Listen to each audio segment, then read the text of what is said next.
పులివెందుల కదిరి మార్గంలో ఘోర రోడ్డు ప్రమాదం చోటు చేసుకుంది. రోడ్డు మీద వెళ్తున్న ఆటోను గుర్తు తెలియని వాహనం ఢీకొట్టింది. ఈ ప్రమాదంలో ఒకరు మృతి చెందగా మరో 12 మందికి తీవ్ర గాయాలయ్యాయి. అంబులెన్స్ సహాయంతో క్షతగాత్రులను ఆసుపత్రికి తరలించారు. ఆటోలో ఉన్న వారంతా కూలి పని కోసం పులివెందులకు వెళ్తుండగా ఈ ఘటన చోటు చేసుకున్నట్లు తెలుస్తోంది.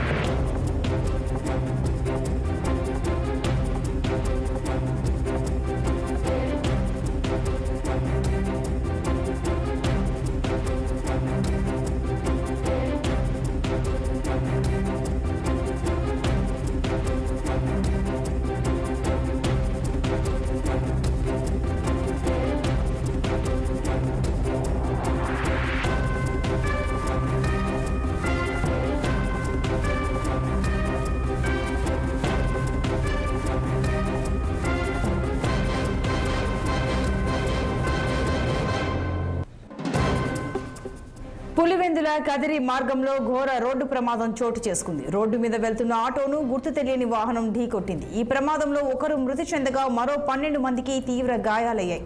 అంబులెన్స్ సహాయంతో క్షతగాత్రులను ఆసుపత్రికి తరలించారు.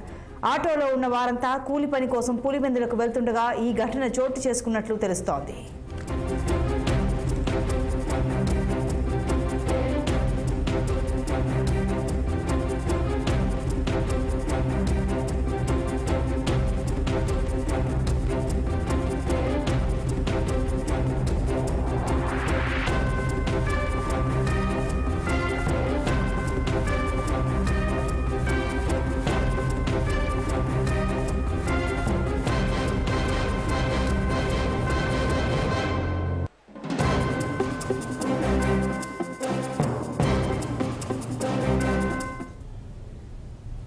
తెలంగాణ అసెంబ్లీ సమావేశాలు ప్రారంభమయ్యాయి.